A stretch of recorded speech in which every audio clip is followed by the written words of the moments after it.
Our exhortation this morning comes from 1 John 4:20.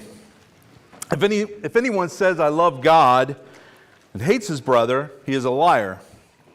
For he who does not love his brother whom he has seen cannot love God whom he has not seen. You know, there was once a time when the interactions between men were limited.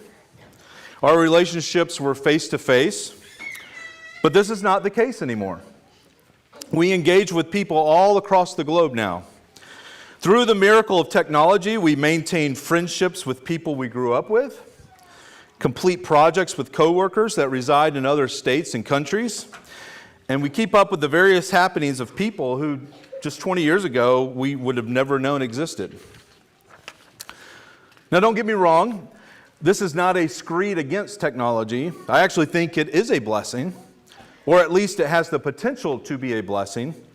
The concern, though, is that with the lack of face-to-face contact, with the lack of actual physical engagement, there seems to be a rise in hatred toward one another. When the person we are interacting with is just a Twitter handle, or a Facebook friend, or an Instagram follower, it is easy to think of them as inhuman. And I've noticed especially when I peruse the Christian circles of the internet and social media that the exchanges can often get quite ugly. If someone has a different theological opinion, or a political opinion even, then they are an idiot, or their salvation is questioned. And now there's a lot that can be said about how Christians should navigate the internet and social media here. I mean, we did a whole weekend conference a couple of months ago that I would highly suggest you catch up with. It's on our website. But this morning, I just want to exhort you to remember that the way you speak and the way you think about others says more about your spiritual health than it does about that other person. You are called to love your brothers and sisters in Christ, regardless of whether they are right here in front of you or on social media. And yes, sometimes love does mean offering correction, but it's correction in love. It is not rude, it is not arrogant, it is not irritable, it is not resentful.